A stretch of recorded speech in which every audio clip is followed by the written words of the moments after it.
Hi friends, ಇದು ಅರಿವು Kannada academy. ಇವತ್ತಿನ ಪ್ರಮುಖ ವಿಷಯವೇನೆಂದರೆ ಭಾರತದ ರಾಷ್ಟ್ರಪತಿಗಳು. ಸಂವಿಧಾನದ ಪ್ರಮುಖ ವಿಧಿಗಳು ಮತ್ತು ವಿವರಣೆಯನ್ನು ನೋಡೋಣ. ಭಾರತದ ರಾಷ್ಟ್ರಪತಿಗಳು ಚಾಪ್ಟರ್ ಭಾಗ 5ರಲ್ಲಿ ಬರುತ್ತದೆ. ರಾಷ್ಟ್ರಪತಿ ಹುದ್ದೆ ಮತ್ತು ಚುನಾವಣೆ.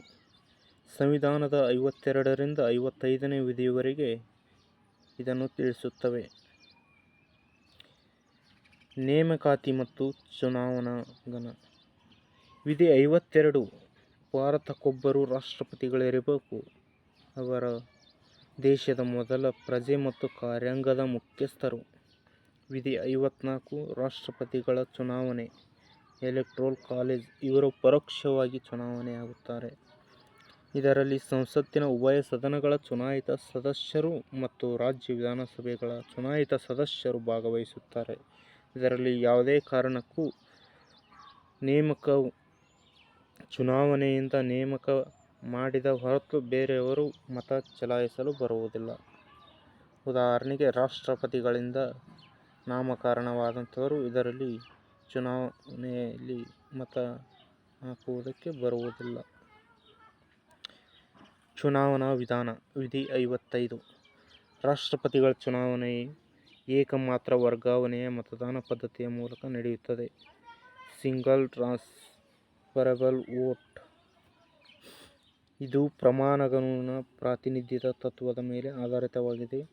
ಎಲ್ಲ ರಾಜ್ಯಗಳ ನಡುವೆ ಚುನಾವಣೆಯಲ್ಲಿ ಏಕರೂಪತೆಯನ್ನು ಕಾಯ್ದುಕೊಳ್ಳುವುದು ಈ ವಿಧಿಯ ಉದ್ದೇಶವಾಗಿದೆ. ಅಧಿಕಾರಾವಧಿ ಮತ್ತು ಅರ್ಹತೆಗಳು.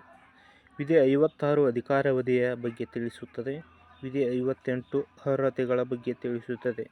ಮೊದಲನೆಯದಾಗಿ, ರಾಷ್ಟ್ರಪತಿಗಳ ಅಧಿಕಾರಾವಧಿ 5 ವರ್ಷಗಳ ಅವಧಿಗೆ ಇರುತ್ತದೆ. ಅವರು ತಮ್ಮ ರಾಜೀನಾಮೆಯನ್ನು ಉಪರಾಷ್ಟ್ರಪತಿಗಳಿಗೆ ನೀಡಬಹುದು. ಒಂದು ವೇಳೆ ಉಪರಾಷ್ಟ್ರಪತಿಗಳು ಇಲ್ಲದೇ ಇದ್ದ ಸಮಯದಲ್ಲಿ ಭಾರತದ ಸರ್ವೋಚ್ಚ ನ್ಯಾಯಾಲಯದ ನ್ಯಾಯಾಧೀಶರಿಗೆ ನೀಡಬಹುದು. ರಾಷ್ಟ್ರಪತಿಗಳ ಅರ್ಹತೆಗಳು. ವಿಧಿ 58 ಭಾರತದ ಪ್ರಜೆಯಾಗಿರಬೇಕು ಮತ್ತು ಕನಿಷ್ಠ 35 ವಯಸ್ಸಾಗಿರಬೇಕು. ಲೋಕಸಭೆ ಸದಸ್ಯರಾಗಲು ಬೇಕಾದ ಎಲ್ಲ ಅರ್ಹತೆಗಳನ್ನು ರಾಷ್ಟ್ರಪತಿಗಳು ಹೊಂದಿರಬೇಕು. ಪ್ರಮುಖ ವಿಧಿಗಳು. ಪ್ರಮುಖ ಅರ್ಹತೆಗಳು. ವಿಧಿ 58 ಪೌರತ್ವ.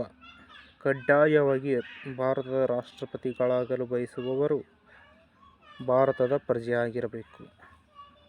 ವಯೋಮಿತಿ ಕನಿಷ್ಠ 35 ವರ್ಷ. ಯಾವುದೇ ಲಾಭದಾಯಕ ಹುದ್ದೆಯಲ್ಲಿ ಇರಬಾರದು.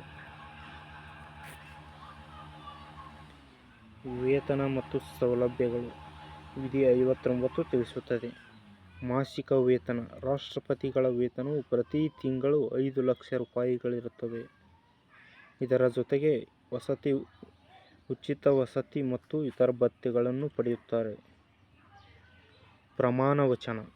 ವಿಧಿ 60 ಮುಖ್ಯ ನ್ಯಾಯಾಧೀಶರಿಂದ ಪ್ರಮಾಣ ವಚನವನ್ನು ಬೋಧಿಸುತ್ತಾರೆ. ರಾಷ್ಟ್ರಪತಿಗಳಿಗೆ ಭಾರತದ ಸುಪ್ರೀಂ ಕೋರ್ಟ್ ಮುಖ್ಯ ನ್ಯಾಯಾಧೀಶರು ಪ್ರಮಾಣ ವಚನವನ್ನು ಬೋಧಿಸುತ್ತಾರೆ. ಅವರ ಅನುಪಸ್ಥಿತಿಯಲ್ಲಿ ಸುಪ್ರೀಂ ಕೋರ್ಟ್ನ ಅತ್ಯಂತ ಹಿರಿಯ ನ್ಯಾಯಾಧೀಶರು ಈ ಕಾರ್ಯ ನಿರ್ವಹಿಸುತ್ತಾರೆ. ವಿಧಿ 61 ಮಹಾಭಿಯೋಗ. ಸಂವಿಧಾನದ ಉಲ್ಲಂಘನೆಯಾದಾಗ ರಾಷ್ಟ್ರಪತಿಗಳನ್ನು ಪದಚ್ಯುತಿಗೊಳಿಸುವ ಪ್ರಕ್ರಿಯೆಯೇ ಇಂಪೀಚ್ಮೆಂಟ್. ಇದು ಅತ್ಯಂತ ಕಠಿಣವಾದ ಸಾಂವಿಧಾನಿಕ ಪ್ರಕ್ರಿಯೆಯಾಗಿದ್ದು, ಸಂಸತ್ತಿನ ಎರಡೂ ಸದನಗಳಲ್ಲಿ ವಿಶೇಷ ಬಹುಮತದ ಅಗತ್ಯವಿದೆ. ಮಹಾಭಿಯೋಗ ಪ್ರಕ್ರಿಯೆ. ಹಂತ 1 ರಾಷ್ಟ್ರಪತಿಗಳಿಗೆ 14 ದಿನಗಳ ಮೊದಲೇ ನೋಟಿಸ್ ನೀಡಬೇಕು. ಹಂತ 2 1/4 ಸದಸ್ಯರ ಸಹಿ ಅಗತ್ಯ. ಹಂತ 3 2/3 ಬಹುಮತದೊಂದಿಗೆ ನಿರ್ಣಯ ಪಾಸ್ ಮಾಡಬೇಕು. ಹಂತ 4 ಪದಚ್ಯುತಿ ಜಾರಿಯಾಗುತ್ತದೆ. ಈಗ ನಾವು ರಾಷ್ಟ್ರಪತಿಗಳಿಗೆ ಸಂಬಂಧಿಸಿದ ಪ್ರಮುಖ ಸಂಕ್ಷಿಪ್ತ ವಿಧಿಗಳ ಸಾರಾಂಶವನ್ನು ನೋಡೋಣ.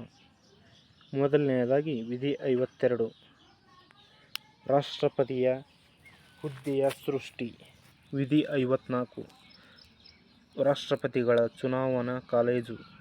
ವಿಧಿ 56 ರಾಷ್ಟ್ರಪತಿಗಳ ಅಧಿಕಾರಾವಧಿ. ವಿಧಿ 60 ಪ್ರಮಾಣ ವಚನ ಸ್ವೀಕಾರ. ವಿಧಿ 61 ರಾಷ್ಟ್ರಪತಿಗಳ ಮಹಾಭಿಯೋಗ ಪ್ರಕ್ರಿಯೆ.